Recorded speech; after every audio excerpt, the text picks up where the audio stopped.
So first of all, congratulations on the film. Thank you. It's intense. It's definitely thought-provoking, powerful. So I want to know what was going on through your head when you had to write the script. Well, I think part of it was I was about to have a baby, and I was really nervous about what kind of a world I was bringing this little person into, and I was nervous about the state of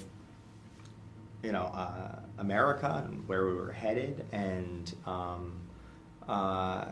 this kind of this sort of growing anger and vitriol that was sort of brewing online. I mean, I wrote the script over 2 years ago, and so, but I think I think at the same time, I also wanted to, in some way, make a film that served as crazy as it may sound, as kind of a roadmap or a guide as to how to navigate the world as a young person today. So that was kind of the inception of it. Right, and it's definitely a woman's story, and from their perspective and the female rage. How did you get that perspective on it, or at least fine-tune it? Well, I think I studied method acting for like 4 years, and so I love the idea of getting inside of a character's head. And I think part of what's really fascinating about the internet, one of the beautiful things about it is, if you want to know what someone's thinking, someone who doesn't maybe share the same gender or background or ethnicity as you can find out. You can. It's like every diary, has gone public. You can, if you seek out someone's perspective, you can read what they think about the world, see what they think about the world, and if you imagine it and empathize enough, I believe that you can get pretty close to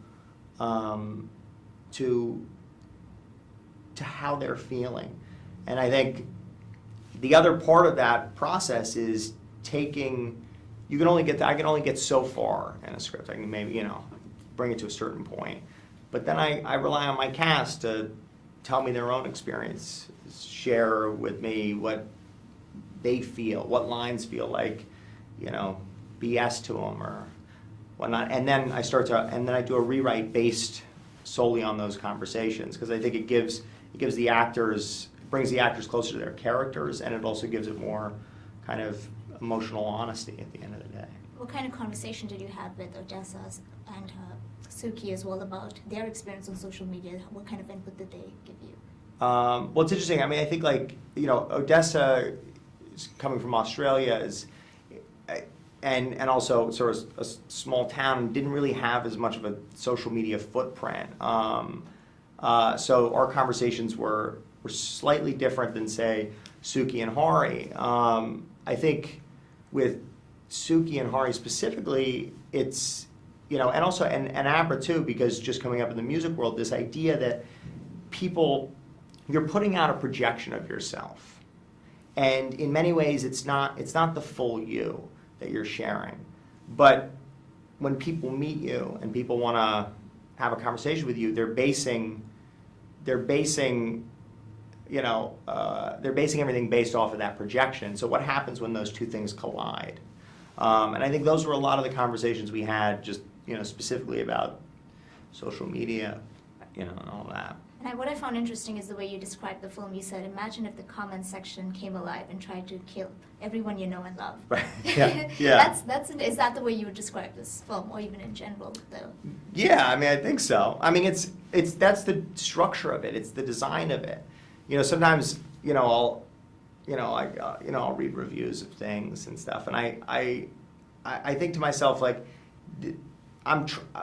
this movie was designed to mirror the internet. It was designed to mirror the emotional volatility. When you wake up in the morning, you go through your Twitter feed or whatever it is you're looking at, you see a video of a shooting, a story about Russian interference in an election, a funny cat video, a father singing to a dying child. You see all of these things in the span of 6 minutes. And I think in some ways it's desensitized us to sort of traditional story arcs, traditional genre films. And so I wanted to create a story that in some way followed the kind of rabbit hole, of a comment section, where you start with the story, you start with reality, and then by the end you're like it's a standoff, it's a shootout between two sides that are, you know, these warring kind of ideological factions. So, I mean, I guess the answer is like, yeah, kind of. You definitely give us a lot to think about. So thank you so much for this film and for chatting with us, and wishing you all the best. Thank you so much for having Thank me. you. Yeah, take care.